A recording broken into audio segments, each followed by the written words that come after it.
Check bound కేసులో check ఇచ్చారు, అప్పటికి అవసరానికి అమౌంట్ తీసుకున్నారు, దానికి సంబంధించి సపోర్ట్గా ప్రామిసరీ నోట్ కూడా ఇస్తారు.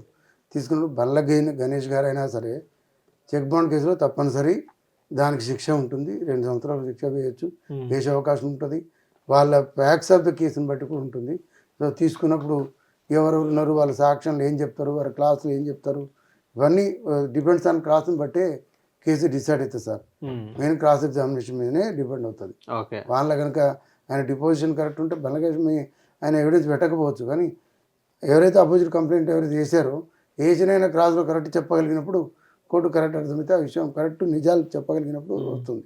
సార్ ఇప్పుడు దీనికి శిక్షలు ఎలా ఉంటాయి సార్? ఇప్పుడు జైలు శిక్ష అదొకటైనా లేకపోతే మనీని కూడా రిటర్న్ వచ్చే అవకాశాలు ఉన్నాయి? చెక్ బౌండ్ కేసులో తప్పనిసరి ఇంతకుముందు 357 ఇప్పుడు మళ్ళీ కొత్త యాక్ట్ ప్రకారం మారింది, కంపల్సరీ బిఎన్ఎస్ఎస్ ప్రకారం కూడా double the cheque amount, compensation ఏమో డబుల్ ది చెక్ అమౌంట్ వేస్తారు. తర్వాత ఫస్ట్ టైం శిక్ష వేస్తారు, 6 నెలలు 1 year 2 years అది వేస్తారు. వేస్తూ దాంతోపాటు ఇది fine amount compensation double the cheque amount pay చేయాలి.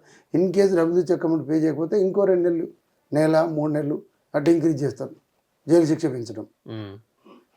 జనరల్గా ఏం చేస్తారంటే ఎవరు కూడా ఈ కాంపన్సేషన్ గురించి ఆలోచించరు. ఎందుకంటే జైలు శిక్ష పడ్డ తర్వాత శిక్ష 3 నెలలు తప్పించుకోవడం కోసం అమౌంట్ కట్టాడు కదా, అమౌంట్ కట్టాలంటే చెక్ డబుల్ అమౌంట్ ఎట్లా కడతాడు వాడు? సింగిల్ అమౌంట్ కట్టలేని పరిస్థితిలోనే శిక్ష దాకా వచ్చింది. డబుల్ అమౌంట్ కట్టే పరిస్థితి ఉండదు.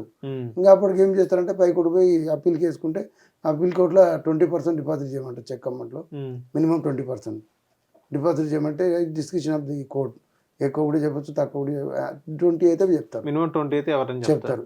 సో ఆ విధంగా 20% డిపాజిట్ 20% డిపాజిట్ కింద కోర్టు డిపాజిట్ చేస్తే డిస్ట్రిక్ట్ కోర్టులో కూడా బెయిల్ ఇస్తారు. అది కేసు నడిచే వరకు.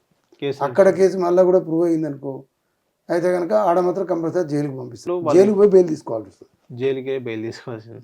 సో ఇప్పుడు చెక్ రాస్తారు సార్, చెక్ రాసింది వాస్తవమే, వాళ్ళు ఇచ్చింది వాస్తవమే, అది ఎందుకు వెంటనే శిక్ష ఎందుకు పోలేదు, అది ఎందుకు లాంగ్ టైం ప్రాసెస్ అవుతుంది సార్? దీనికి ఒకటే కారణం సార్, ప్రధానంగా ఏంటంటే నెంబర్ ఆఫ్ కోర్ట్స్ లేకపోవడం, ఈ ఉన్న కోర్ట్స్ మీద ప్రెజర్ ఎక్కువ ఉండడం, ఎక్కువ హెవీ కోర్ట్స్ అయిపోవడం. ఫర్ ఎగ్జాంపుల్ చిన్న ఎగ్జాంపుల్ అండి, ఇప్పుడు ఏ కోర్టు తీసుకున్నా మన తెలంగాణలో కాదు ఎక్కడగా ఇండియాలో ఎక్కడ చూసినా ఆల్మోస్ట్ కోర్టులలో ఇక్కడ మా దగ్గర మల్కాజ్గిరిలో తీసుకున్నాడు ఒక కోర్టుకు మినిమం 3,000 నుంచి 3,500 కేసులు ఉంటాయి. అంటే మన చట్ట ప్రకారం 500 కేసులు ఉంటే ఒక కోర్టు పెట్టాలి, కానీ 3,500 కేసులు ఉంటే ఒక జడ్జి ఉంటే, ఒక జడ్జి గారు ఉంటే వాళ్ళు ఎంతకని పని చేయగలుగుతారు? అవును, 1 year డిస్పోజ్ కావాలంటే 500 కేసులకు ఒక జడ్జిని పెట్టమనండి, ఒక కోర్టు పెట్టమనండి, డెఫినెట్లీగా ఫాస్ట్గా డిస్పోజ్ అవుతాయి.